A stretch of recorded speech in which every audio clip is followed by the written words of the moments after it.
Hi, இது உங்கள் VSK. இன்றைக்கி நம்ம பார்க்க போகிற ஹாரர் மூவி இல்லை சைக்கோ மூவி.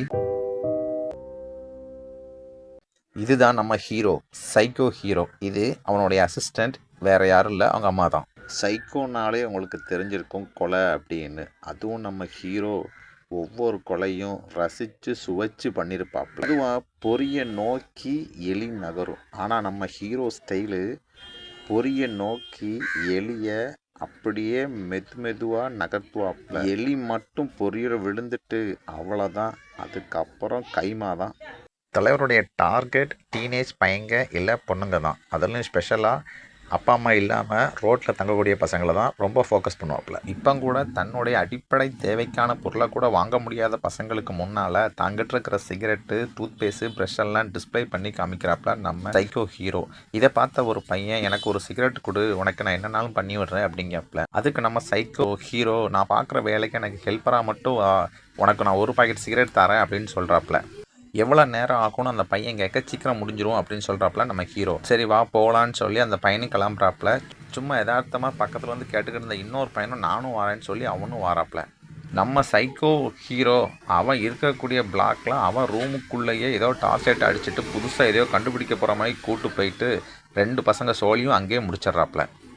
ஒரு சில மாதங்கள் கழித்து சூப்பர் மார்க்கெட்டுக்கு ஜாமான் வாங்க போனால் நம்ம ஹீரோயினுடைய அம்மா அங்கே களவெடுத்து ஓனர்கிட்ட மாட்டின பொண்ணுக்கு இவா கையிலேருந்து பணத்தை கொடுத்து அவளை காப்பாற்றி கூட்டு வராப்புல.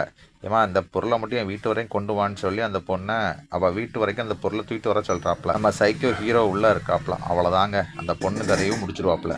இப்படியே தொடர்ச்சியாக ஒரு சில மாத இடைவெளிக்குள்ளே பல கொலைகளையும் பண்ணுறாப்புல.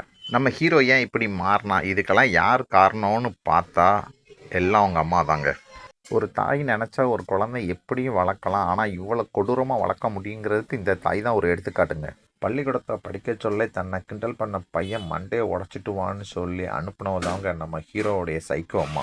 இதான் கத்தி, இந்த கத்தியை வச்சு தான் கொலை பண்ணுவாங்க. பக்கத்து வீட்டு ஆன்ட்டியை பாரு, அங்கிளை கத்தியை வச்சு குத்திருக்காங்க, எப்படிலாம் குத்திருக்காங்க பாருன்னு சொல்லி படங்களை காமிச்சு அந்த பையன் மனசுக்குள்ளே அப்படி கொலவெறியை வளர்த்துட்டே வந்தாப்புல. ஒரே தியரியாகவே போயிட்டுருக்க. ஒரு நாள் ப்ராக்டிக்கல் அவனை செய்ய வைக்கணும்னு முடிவு பண்ண அவனுடைய சைக்கோ அம்மா, எப்போ பார்த்தாலும் நீ பண்ணுறது தப்பு, பையனை தப்பாக கைட் பண்ணுறேன்னு சொல்லி சண்டை போட்டுகிட்டே இருக்கிற அவங்க அப்பாவையே ப்ராக்டிக்கல் யூஸ் பண்ணான்னு முடிவு பண்ணிட்டா அவங்க சைக்கோ அம்மா. பொண்டாட்டி தானேன்னு சொல்லி நம்பி நைட்டு பக்கத்தில் படுத்ததுக்கு காலையில் கண்ணை முழிச்சு பார்த்தா கை காலெல்லாம் கெட்டி போட்டு வாயவும் கெட்டி வச்சிருக்கான் அந்த சைக்கோ பொண்டாட்டி. தன்னால் இவன் உன்னை அடிச்சிருப்பான், அவன் வெறி தீர அவன் சோழியை முடிச்சிருன்னு சொல்லி கத்திய பையன் கையில் கொடுக்குறா சைக்கோ அம்மா. அவ்வளோதாங்க, அங்கேருந்து நம்ம சைக்கோ ஹீரோடைய கொலை கவுண்ட் ஆரம்பிக்குது.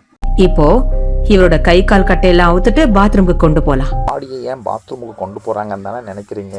சின்ன வயசுல இருந்தே அவங்க பையன்கிட்ட சொல்லி வளர்த்துருக்கான் நம்ம சைக்கோ அம்மா. நம்மெல்லாம் ராஜ வம்சத்தை சேர்ந்தவங்க, கறின்னு சாப்பிட்டா மனுஷங்கறியை தான் சாப்பிடணும்னு சொல்லி. இப்போ புரிஞ்சா? பாடியை கொண்டு போய் பாத்ரூமில் உள்ள பெட்டு டப்பில் போட்டு கை வேற கால் வேற தலை வேற தனித்தனியாக வெட்டி எடுத்து அதை ஃப்ரீசரில் ஸ்டோர் பண்ணிவிட்டு 1 மாதத்துக்கு அந்த கறியை தான் சாப்பிடுவாப்புல. குடும்பத்தில் நம்ம ஹீரோ சாதாரணமாக கொலை பண்ணி போட்டு போயிடுவாப்புல. அதை பாத்ரூமில் எடுத்துகிட்டு போய் அவங்க பார்ட்ஸாக பிரித்து எடுத்துட்டு எலும்பு கூட வாரத்தில் 1 நாள் பக்கத்தில் உள்ள ஆற்றுல போய் போட்டு வந்துடுவாப்புல. இப்போ எல்லாம் சைக்கோத்தனத்தினுடைய உச்சகட்டமாக அவங்கிட்ட மாற்றவங்கள உயிரோடு அவங்க உடலில் உள்ள உறுப்புகளை வெட்டி எடுக்க ஆரம்பிச்சிட்டாப்புல.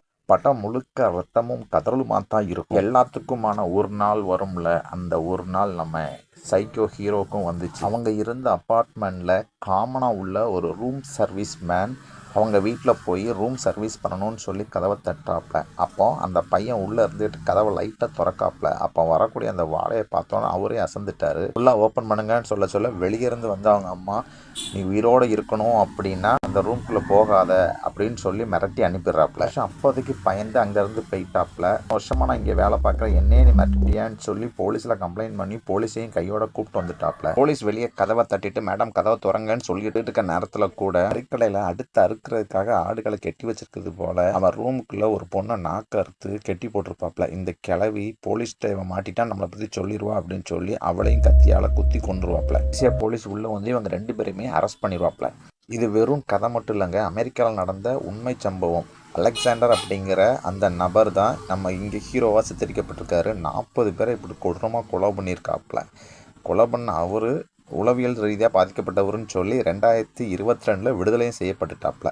இதோட இந்த மூவி முடிஞ்சிருச்சு. அடுத்தது இன்னொரு ஹாரர் மூவியோட திரும்பவும் உங்களை சந்திக்கிறேன். பாய்.